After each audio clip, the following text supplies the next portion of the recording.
Hi everyone, in this video I'm going to briefly review why we annotate in the first place and then get into annotation expectations per our class rubric. So first and foremost, I want to emphasize that reading is so important in our daily lives and annotating is just one tool of many to help us get through it. Annotating helps us understand a complex or hard text as well as creating a deeper meaning or connection to that text that helps us remember more in the long run. This is not a passive reading activity and it's not meant to be quick and easy. Just a reminder that our rubric gives the expectations for what your teacher is looking for when you annotate. These are things that strong readers do, most without even knowing it, while reading a text. The goal or purpose is, again, that you are working on one skill or tool that will help you become a better reader in the long run. So as we go through the rubric, you can see all the important or relevant information should be highlighted or underlined. Remember that different colored pens or highlighters are nice to have but not necessary, so if you only have a pencil, you can still annotate. In addition, if you come across any vocabulary words, you should be circling those, looking them up on the Google, and then writing those definitions in the margins. Throughout the reading, you should have different questions or your own opinions to the text that pop into your head. Annotating is just putting those questions and thoughts down on paper to make your thinking visible. And lastly, you should be thinking about what you just read in the last several paragraphs and coming up with a summary. This is the ultimate test of seeing if you understand what you've just read. As you can see at the bottom then, depending on how well you did each of the tasks above, it will correlate to a letter grade for annotating, which we will go through in this video.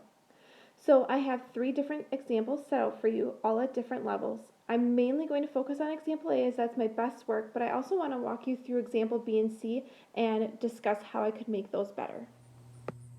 So here's example C, and as you can see that this person went through and they highlighted the text, and so I as a teacher can see that they read through the article. The only problem is I can't see if they actually understood the article because there's no thinking in the margins here. And so one of the suggestions I would make to this person, because they would have to redo it, is I would ask them to go through and tell me, okay, if I have this portion here that's highlighted, tell me why was this important enough to highlight? Did you have a comment, a question? Were you making a connection? And then most importantly, there's no summaries at the bottom. And again, that's really important for showing me as a teacher whether or not you understood what you were reading. I would consider example A my best work, and as I zoom into this first page, you can see here that I've done the exact same things as the last example, example C, where I've underlined or highlighted different things, but I took it one step further this time and I actually wrote in some questions I had or some thoughts I had as I was reading, and this is really where you become a good reader. You take those thoughts that you had while you were reading and put them onto paper. You're making your thinking visible. Now again, this could come in the form of a question, it could come in the form of a thought that you're having, maybe a drawing to make a connection to something in that form as well. And then last but not least, I have my summary here at the bottom. You can see that I've done that throughout this entire reading. In addition, I have some different vocabulary words that I have defined as well. So this is what example A looks like. Example B here is really that in between example A and C. You'll notice that I do have my summaries.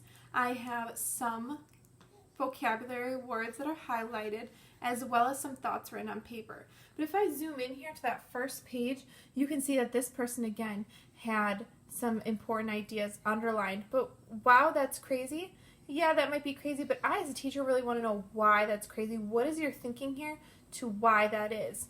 And again, as we go through and look at some of the other comments, some of them are great. They're really thought, like this one here, like I'd be scared to live by lions if we were talking about living next to them.